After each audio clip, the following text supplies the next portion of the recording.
जिलाध्यक्ष, अब मैं निवेदन करूंगा कर्नाटक प्रत्याशी और हमारे बहुत ही लोकप्रिय युवा और ऊर्जावान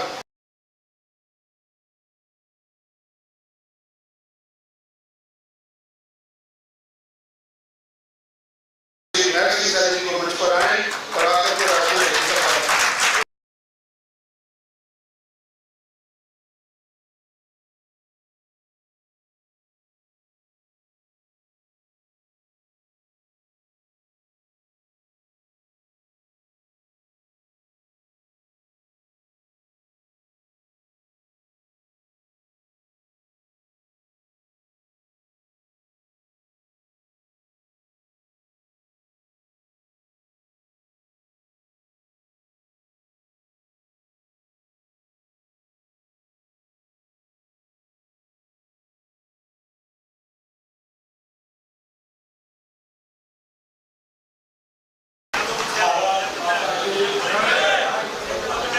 पवित्र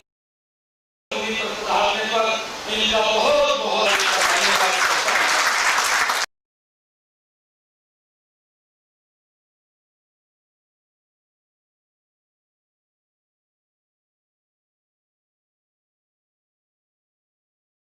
उनके साथ बहुत ही यशस्वी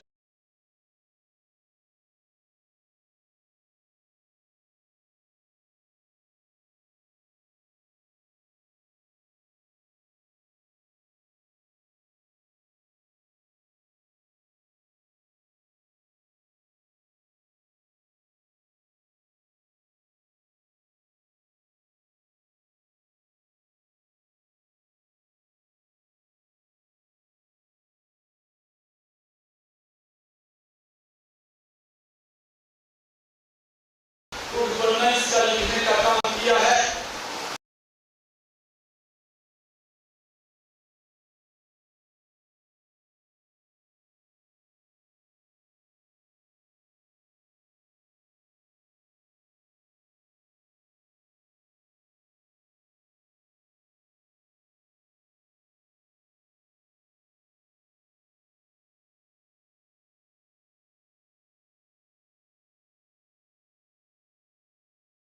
कमल का फूल लेकर के आप सबके बीच में भेजा है। डॉक्टर्स और तमाम व्यापारी के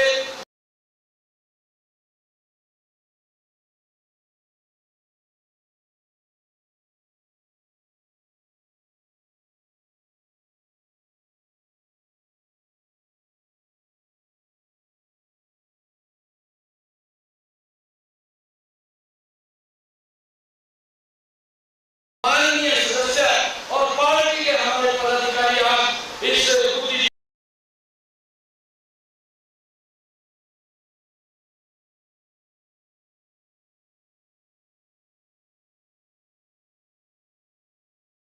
उपस्थित हुए हैं। हमारा मार्गदर्शन आदरणीय जगत प्रकाश जी नड्डा करने वाले हैं और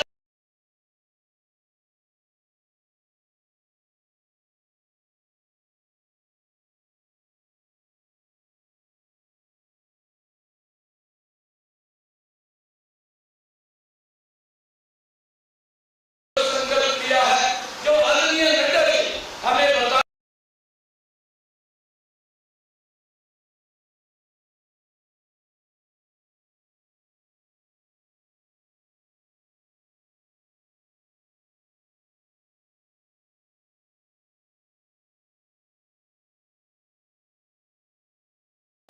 उसको लेकर के हमने 25 मई तक ये अंदर जा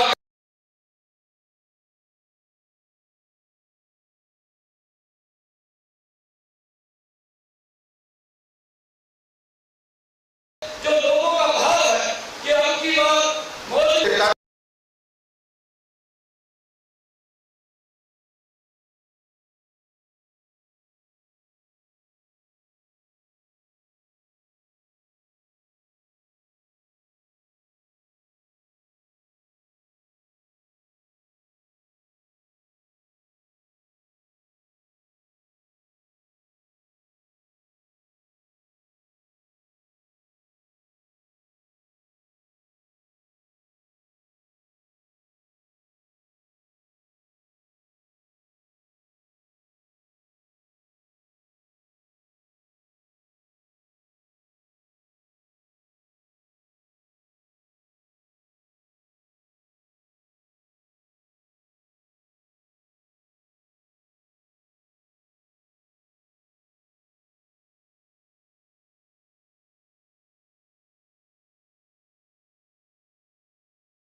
इस बार वही भूमिका हमारे नायक सिंह सैनी जी की है।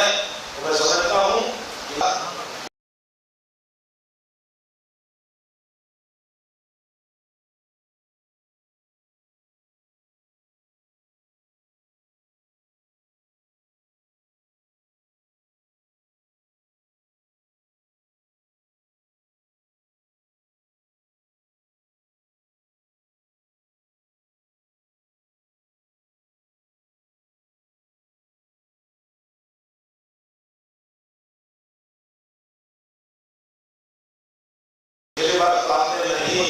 मनोबल लेकर के तो कहते हैं विधानसभा का चुनाव था, ना हो तो यही लिखते हैं मैं उनको नायक मनोहर दुविधा आ जाएगी कि अच्छा आज वोट नहीं मानते हैं, कल को बदल जाएंगे तो क्या करेंगे। इसलिए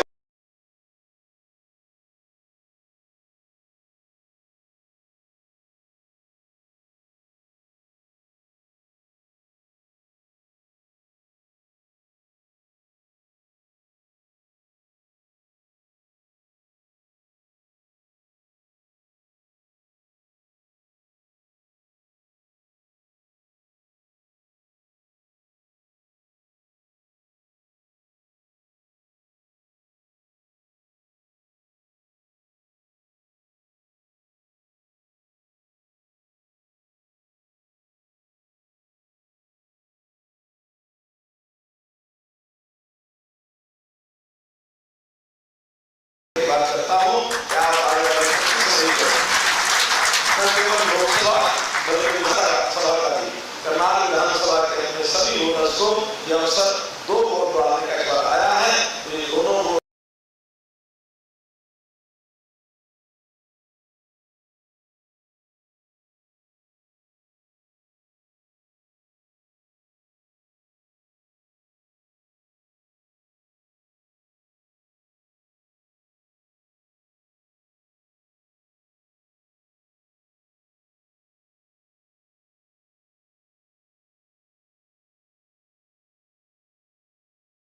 उस दिन आप ही नहीं, आप जितने भी यहाँ बैठे हैं सत्येंद्र, ये केवल एक वोट के मालिक नहीं है, आप सबकी वोट रहे प्रभावी मतदाता।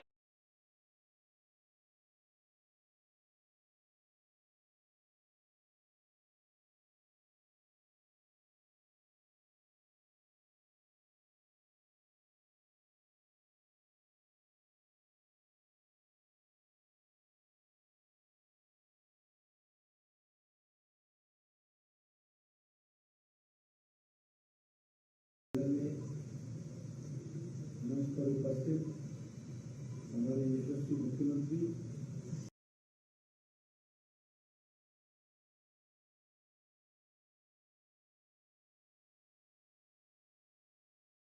नौजवान विद्यावान में काम करने का सौभाग्य मिला। आप सबकी जो लंबे समय नुमाइंदगी करते रहे हैं और हरियाणा के पूर्व मुख्यमंत्री रहे सम्मानीय मनोहर लाल खट्टर जी, हमारे जिला के अध्यक्ष योगेंद्र राणा जी, हमारे जगमोहन आनंद जी प्रदेश कार्यकारिणी के सदस्य और बहन श्रीमती रेणु बाला गुप्ता जी प्रदेश कार्य समिति की सदस्य और यहाँ उपस्थित हमारे इस क्षेत्र के सभी गणमान्य सम्मान्य सज्जनवृंद और मीडिया के मेरे साथी, प्रिंट मीडिया और इलेक्ट्रॉनिक मीडिया के मेरे साथी, आज मुझे यहाँ चुनाव के दृष्टि से करनाल में आदरणीय मनोहर लाल जी के लिए, नायक सिंह सैनी जी के लिए औपचारिक रूप से निमंत्रण पत्र आप तक पहुंचाने का जिम्मा मिला है और मैं आप सबको वो बड़ी भारी मार्जिन से वो विजयश्री हो और दोनों सीटें आप जिताकर इनको भेजें, यह अपील मैं सबसे पहले आप सबसे करता हूँ।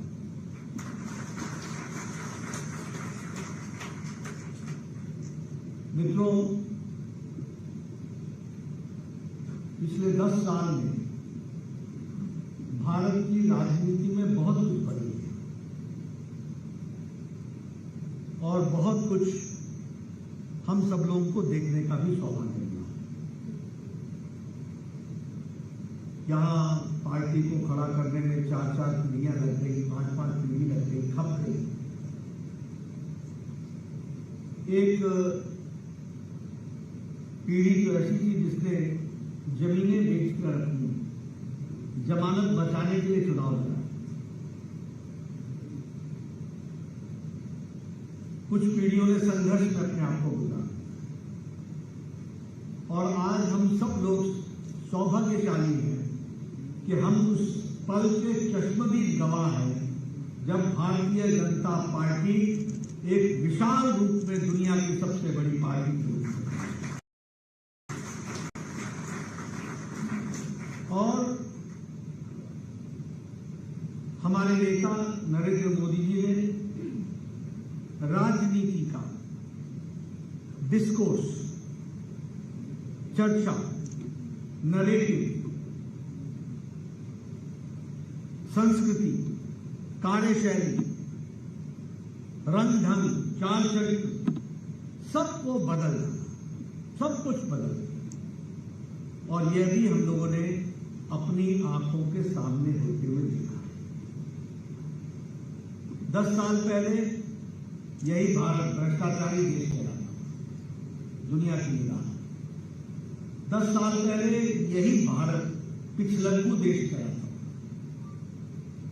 यही भारत के बारे में टीका टिप्पणी की जाती। आज मोदी जी के नेतृत्व में भारत को दुनिया इज्जत के साथ और अग्रगण्य देशों में देखती है। ये भी 10 साल पहले हम एक तरीके से कहें तो भारत का साधारण मनुष्य, साधारण नागरिक, साधारण मानवी एक निराशा के जीवन में था, उदासीन था। राजनीति से कुछ नहीं बदलने वाला, ये तो ऐसे ही चलेगा, सब एक ही जैसे हैं, कुछ बदलने वाला नहीं है, चलो वोट दे देते हैं, देखते हैं क्या होगा। एक उदासीन मानसिकता से हम गुजर रहे। आज वही भारत मोदी जी के नेतृत्व में विकसित भारत के संकल्प को पूरा करने के लिए चल पड़ा। ये भी साधारण व्यक्ति समझता है कि हाँ हम विकसित भारत होंगे, ये उसमें कॉन्फिडेंस आ गया, ये उसमें हौसला आ गया, ये उसमें ताकत आ गई। और इसीलिए मैं हमेशा कहता हूं कि बदलता परिदृश्य, इसको हमको पहचानना चाहिए। एक समय में पॉलिटिक्स क्या होती थी? जाति की, धर्म की, इलाके की, भाई को भाई से लड़ाओ, जाति को जाति से लड़ाओ, धर्म को धर्म से लड़ाओ, इलाके को इलाके से लड़ाओ और फूट करो, राज करो, ये संस्कृति। आज मोदी जी के नेतृत्व में सबका साथ, सबका विकास, सबका विश्वास, सबका प्रयास और सबके प्रयास से विकासवाद की राजनीति चल पड़ी। विकासवाद, पॉलिटिक्स ऑफ डेवलपमेंट, सबको साथ लेकर के, और पॉलिटिक्स ऑफ डेवलपमेंट के माध्यम से हमने, मोदी जी ने देश को ताकत दी। ये भी हम सब एक दो बातें और बताना चाहूं। पहले जो गवर्नेंस था वो अनअकाउंटेबल था।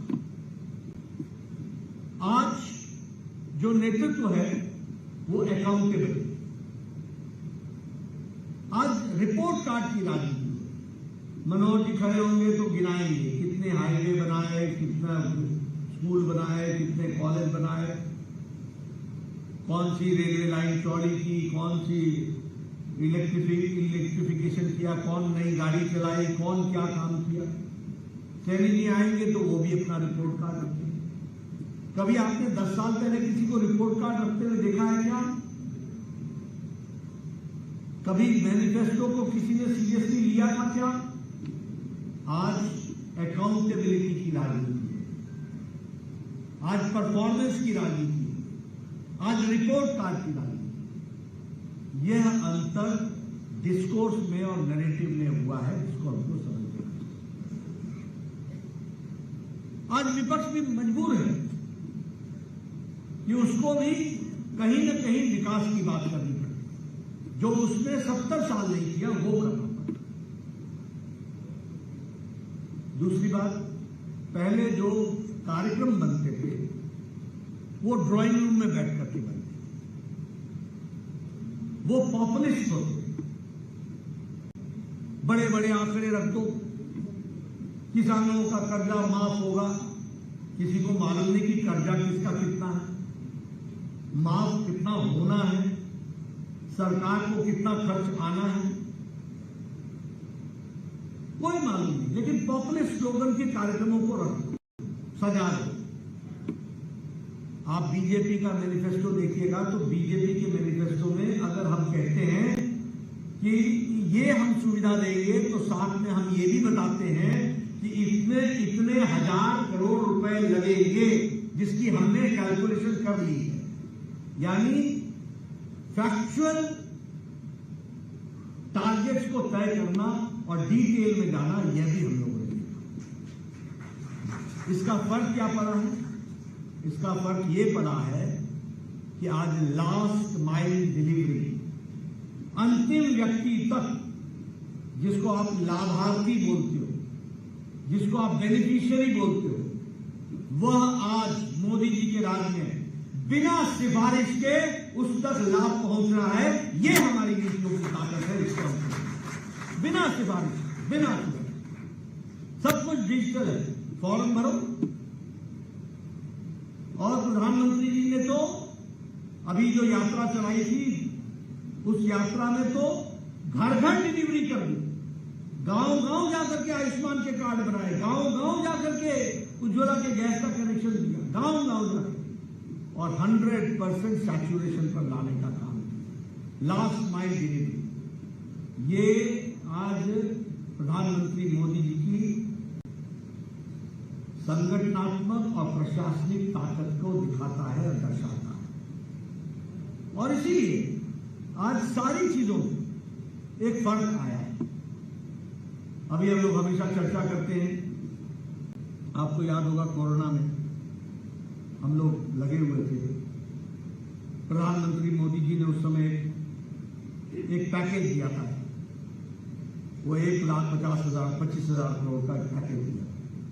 MSME के लिए अलग से दिया था, एग्रीकल्चर सेक्टर के लिए अलग से दिया था, प्रधानमंत्री गरीब कल्याण अन्न योजना के लिए अलग से दिया था। ये कांग्रेसी भाई उस समय चिल्लाने लगे, इससे क्या होगा जी, हाँ कैश चाहिए, कैश चाहिए, कैश चाहिए। क्यों? इनको कैश इसलिए चाहिए होता है क्योंकि सारी जिंदगी कमीशन में जिंदगी गुजरी है। तो इनको तो डायरेक्ट बेनिफिट ट्रांसफर से तो इनको दिक्कत है, दुश्मनी है।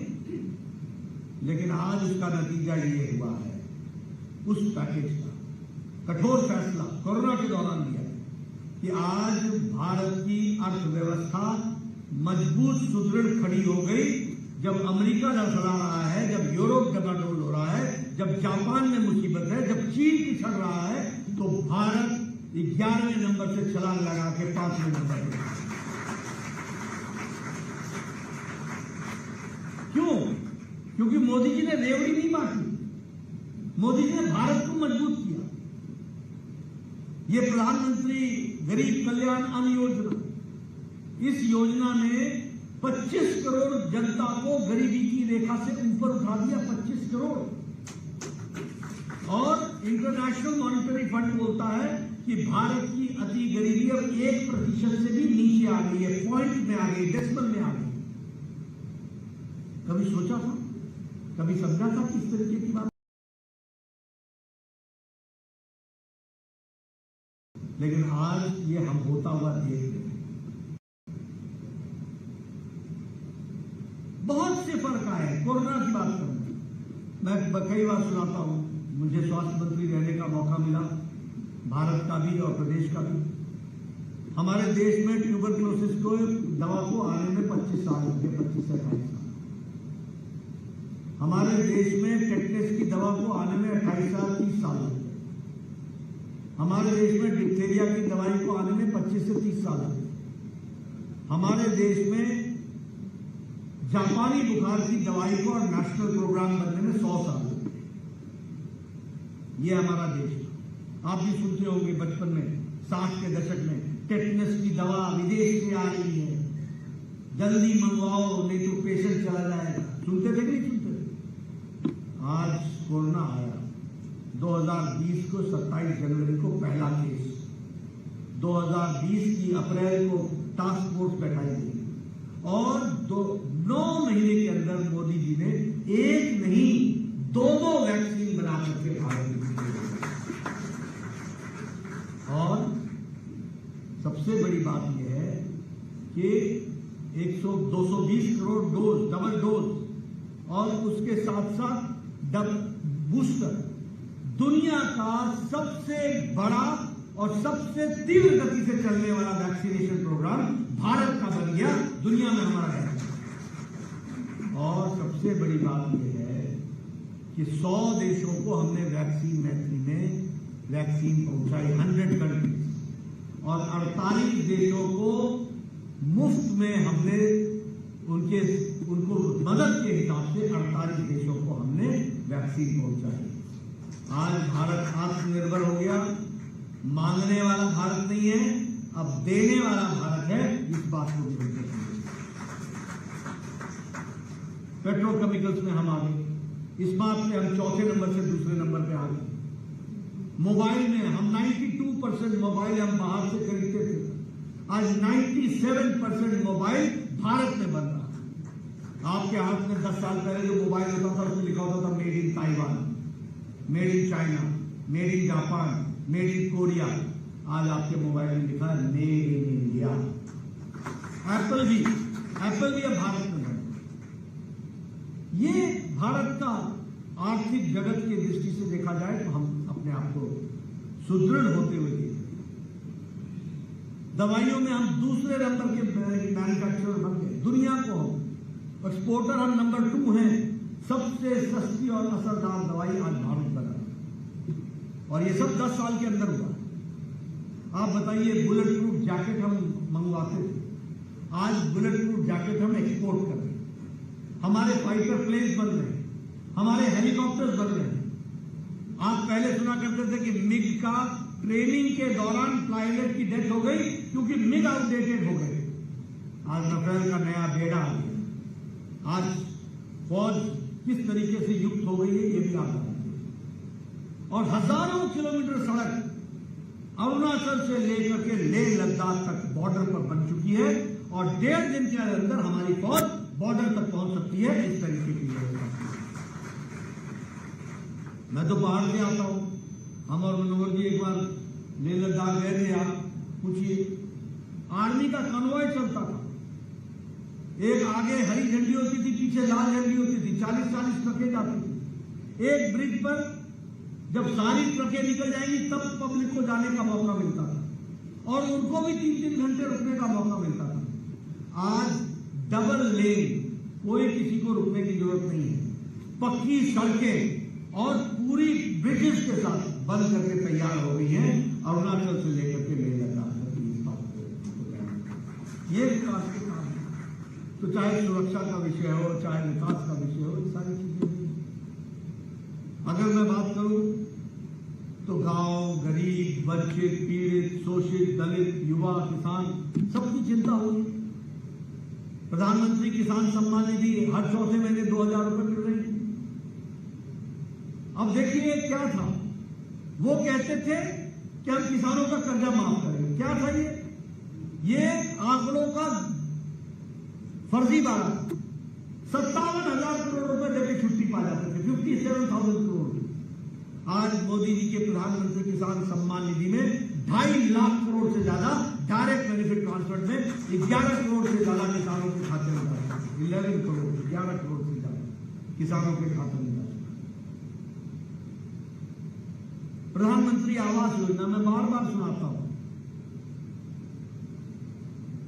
प्रधानमंत्री मोदी जी ने स्पीड, स्केल और स्किल तीनों की चिंता की। हम लोगों को 1993-94 में जब हम एमएलए हुआ करते थे, जब एमएलए थे, तो एक पंचायत में 2 मकान मिलते थे। 2 मकान एक पंचायत, इंदिरा आवास योजना।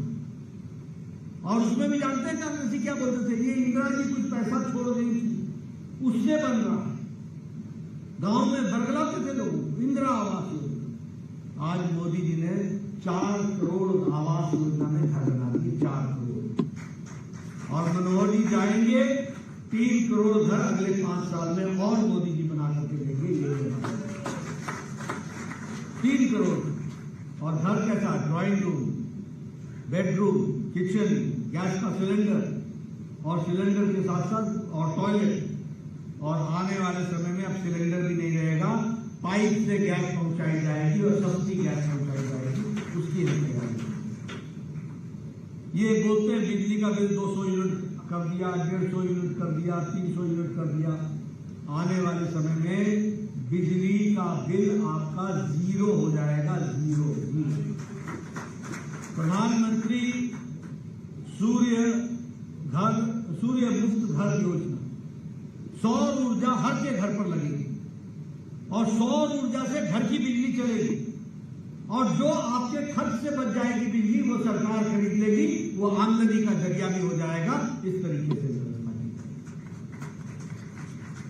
एक बहुत बड़ा अंतर है। अभी मनोहर जी के टाइम पर और जिसको आगे नायब सिंह सैनी जी ने भी चलाया है, हम पहले क्या कहते थे, चिट्ठियां लिखते थे, मुख्यमंत्री जी मेरे इलाके में एक गरीब व्यक्ति है, उसको कैंसर हो गया है, 3 लाख रुपए खर्च होंगे, उसका मकान बिक जाएगा, उसकी जमीन बिक जाएगी, वो इलाज नहीं करा सकता है, कृपया कुछ देने की अनुशंसा कीजिए। कुछ मांगते थे, कुछ मिलता था, कुछ नहीं मिलता था। प्रधानमंत्री मोदी जी ने 10 करोड़ 74 लाख परिवार, 50 करोड़ लोग और गरीब लोग, मैं कई बार बताता हूं, ये हमारा जो सिलेक्शन है वो बाय प्रोफेशन है।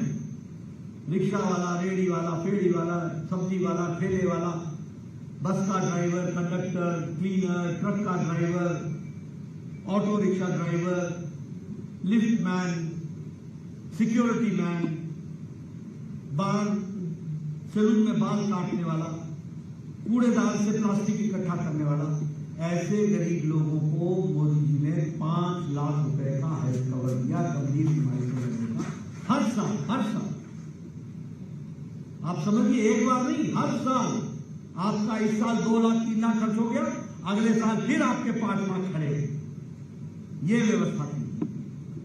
और मुझे खुशी है कि मनोहर जी ने चिरायु योजना में आज 1,25,000 लोग आयुष्मान और चिरायु में हरियाणा में 5 लाख रुपए का हेल्थ कवर दिया।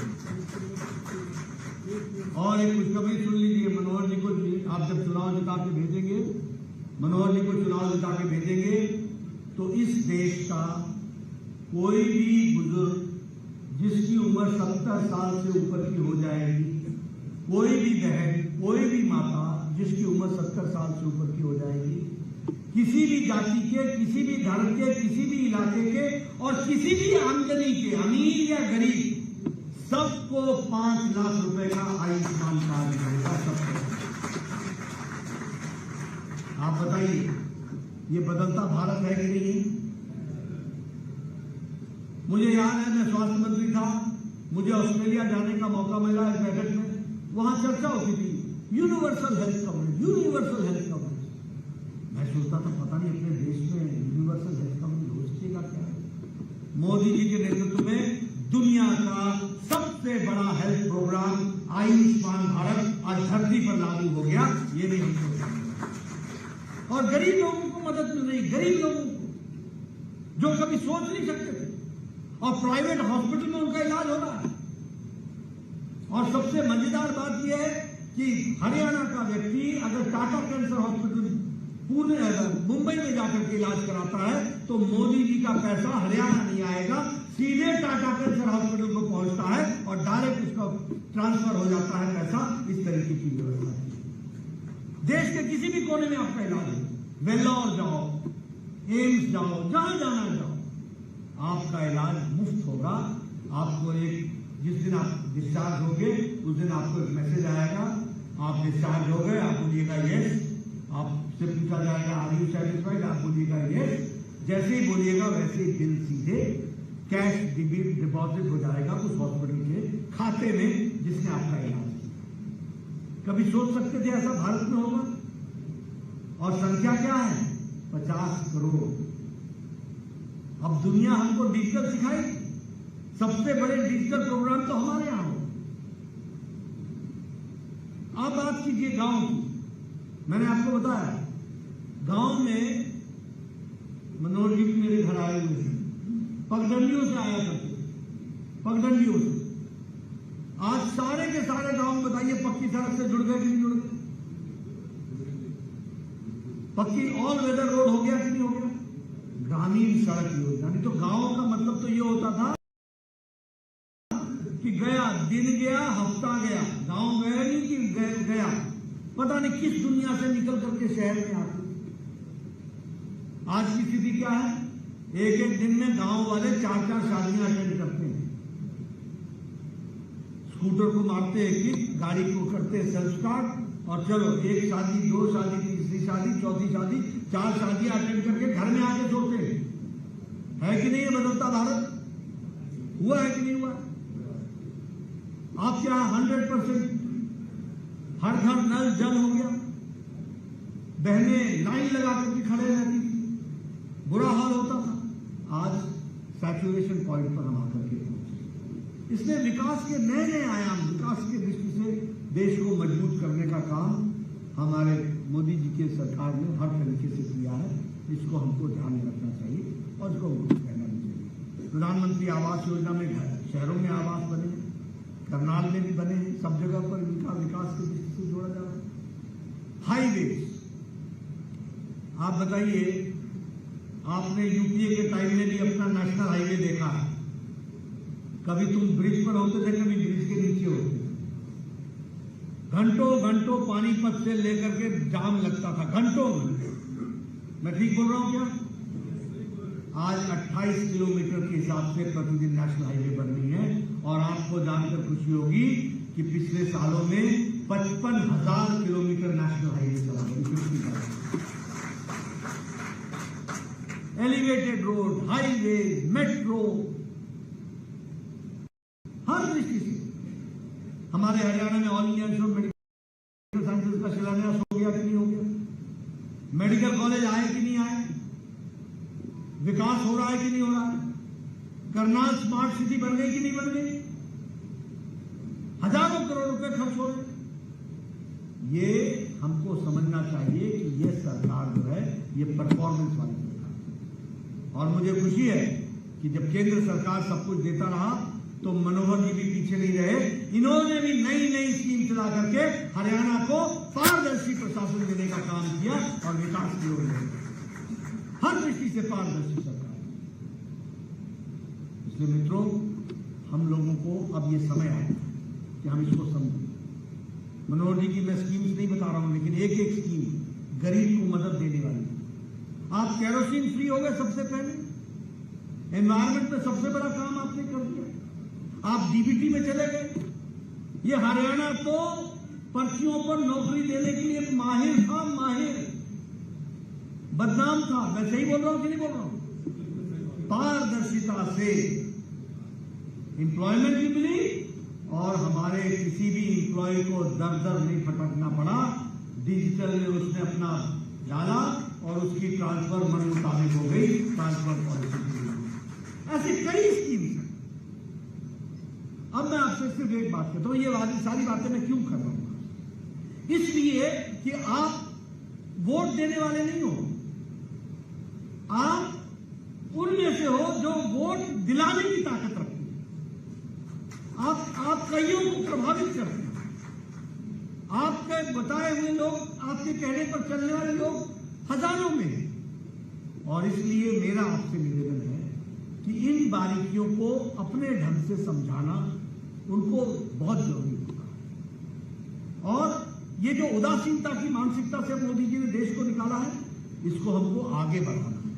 और इसीलिए हमारी ये प्रथम जिम्मेवारी हो जाती है कि हम चुनाव को उसी तरीके से लें और पूरी ताकत लगा करके चुनाव को जीतें। मैं यहाँ ये भी आपको बताना चाहूंगा, मनोहर जी की मैं तारीफ करूं या नायब सिंह जी की तारीफ करूं इसकी आवश्यकता नहीं है।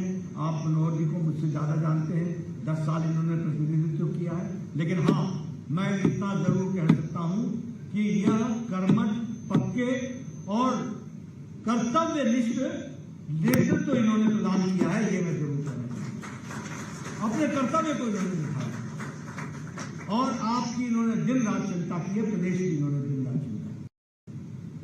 नायब सिंह सैनी अपने मधुर स्वभाव के साथ साथ सबके लिए काम करने के लिए आतुर है, नौजवान है, तमन्ना है।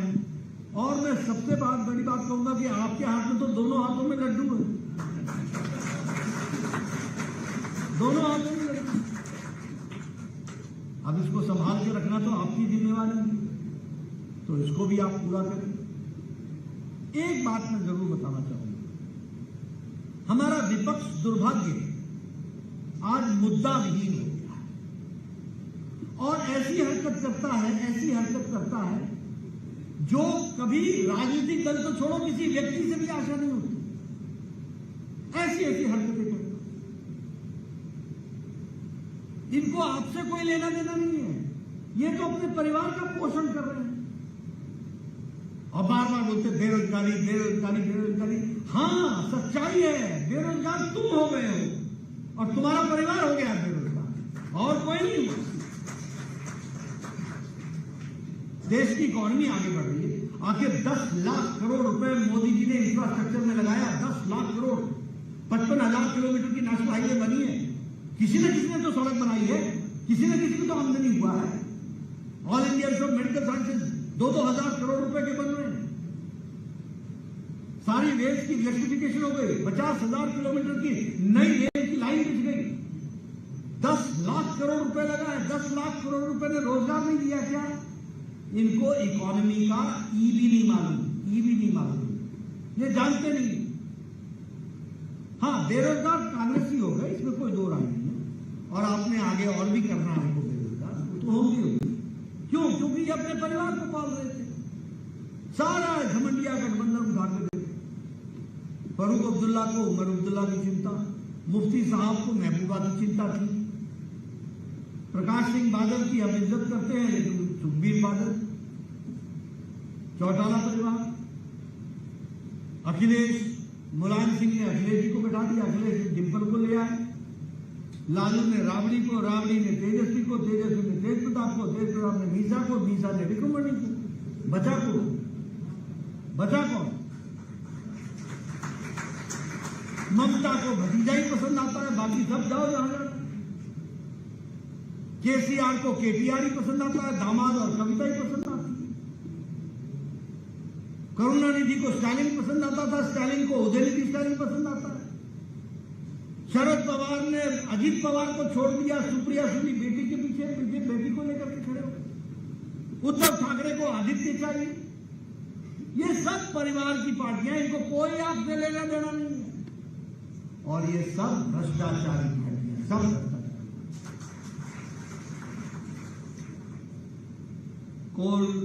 कोयला घोटाला, 2G घोटाला, 3G घोटाला, कॉमनवेल्थ गेम्स घोटाला, पनडुब्बी घोटाला, हेलीकॉप्टर घोटाला, चावल घोटाला, चीनी घोटाला। कौन सा घोटाला छोड़ा इन्होंने?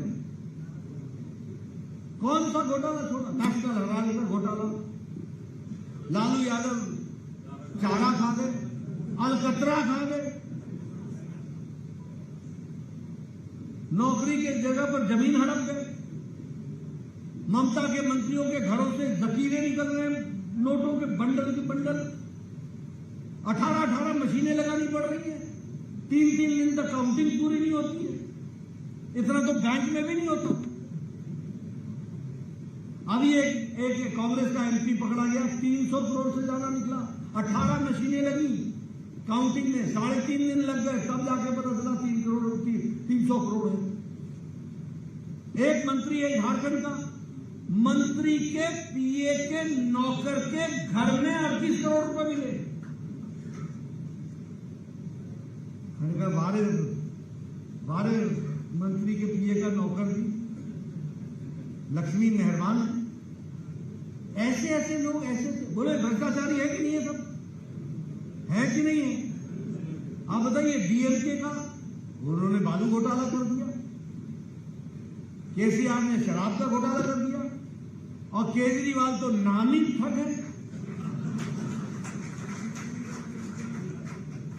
मैं राजनीति में जाऊंगा, राजनीति में मैं पार्टी नहीं बनाऊंगा, पार्टी बनाऊंगा, मैं चुनाव नहीं लड़ूंगा, चुनाव लड़ा, मैं कांग्रेस से समझौता नहीं करूंगा, गलबैया लेकर के घूम रहे आपस में, मैं महिलाओं का सम्मान करूंगा, धर्मी दुर्व्यवहार कर दिया। क्या छोड़ा आपने, क्या रखा आपने, क्या मान मर्यादा रखी? और आप देखिए राहुल गांधी बेल पर, सोनिया गांधी बेल पर, चिदम्बरम बेल पर, कार्तिक चिदम्बरम बेल पर, लालू प्रसाद यादव बेल पर, हमारे ये अभी 20 दिन के लिए आए हैं, फिर एक जून को जाएंगे। मनी आज मैंने सब पूछा था पत्रकार से, मैंने कहा बोले मुझे अरेस्ट करो, मैंने कहा बेल बात कैंसिल करना, अपने आप अरेस्ट हो जाएगा, जेल तिहाड़ पहुंच जाएगा। ऐसे ऐसे लोग, मनीष सिसोदिया जेल में, सत्येंद्र जैन जेल में, आजम खान जेल में, टीएमसी के मंत्री जेल में, हमारे डीएमके के मंत्री जेल में, ये सारे बेल पर हैं या जेल में? ये भ्रष्टाचारियों का। और दूसरी बात बताओ, ये राम विरोधी बताना चाहिए लोगों को। छोटी छोटी देखिए, कभी भी अपने ऊपर इल्जाम को चिपकने नहीं देते, जवाब ही नहीं देते। मैं हर जगह पूछ रहा हूं। आप बताइए, सोनिया गांधी की यूपीए की सरकार ने कोर्ट में एफिडेविट दिया था कि नहीं दिया था कि राम काल्पनिक है? कहा था कि नहीं कहा था कि इसका ऐतिहासिक आधार नहीं है? कहा था कि नहीं कहा था कि इसका कोई वैज्ञानिक आधार नहीं है? कपिल सिब्बल ने कहा था कि नहीं कहा था कि कोर्ट की डेट आगे दो, जरा इसको बीजेपी को फायदा होगा? अटकाना, लटकाना, भटकाना और राम काल्पनिक बताना, ये राम विरोधी है कि नहीं है? ये किस मुंह से जाएंगे राम के दर्शन करने?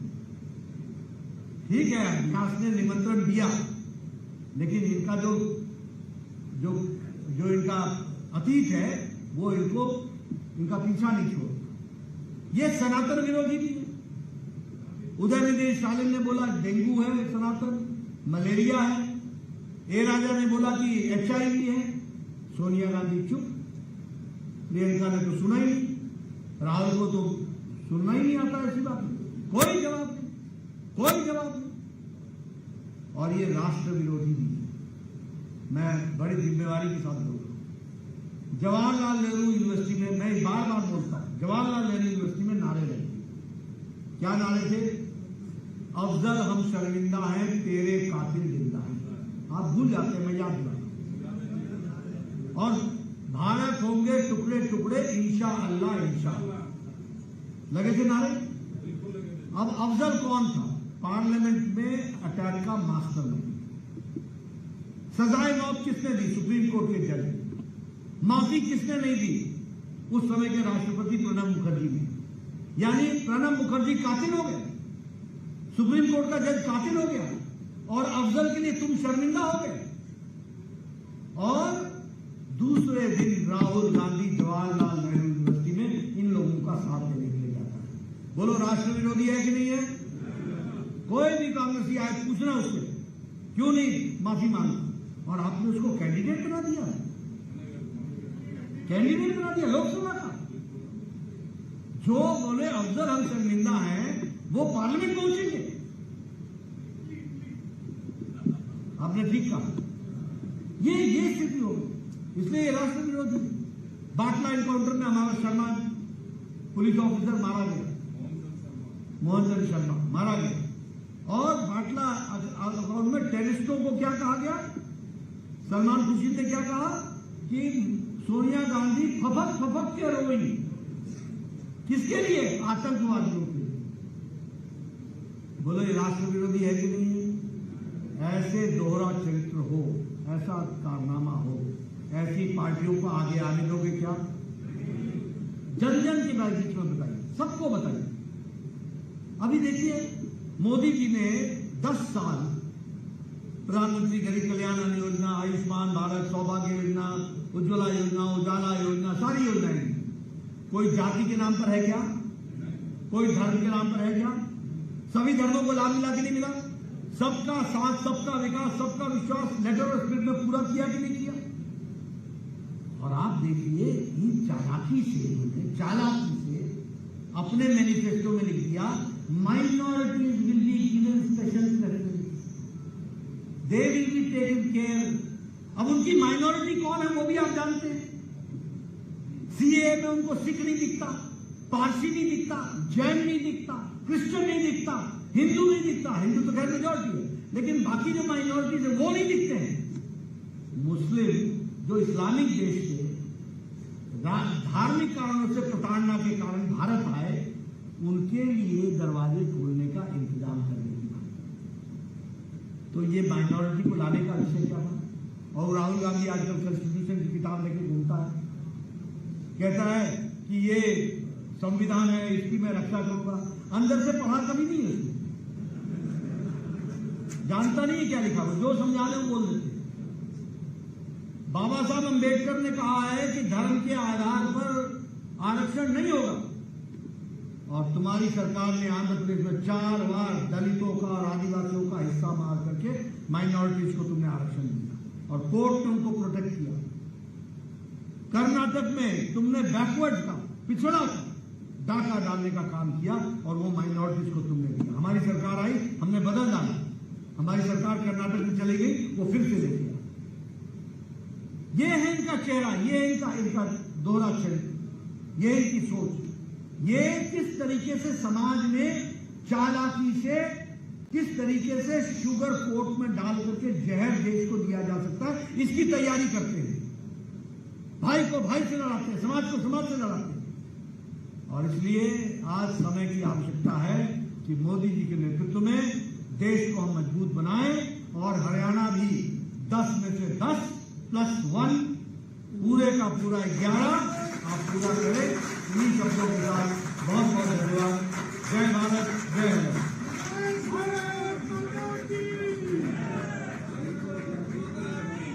बहुत बहुत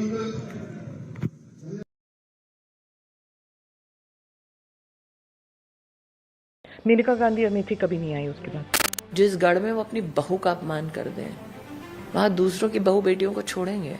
a family that has had there slippers picked up by ministers. जब राजीव गांधी यहाँ चुनाव लड़े थे, 97 बूथ्स कैप्चर किए कांग्रेस पार्टी ने।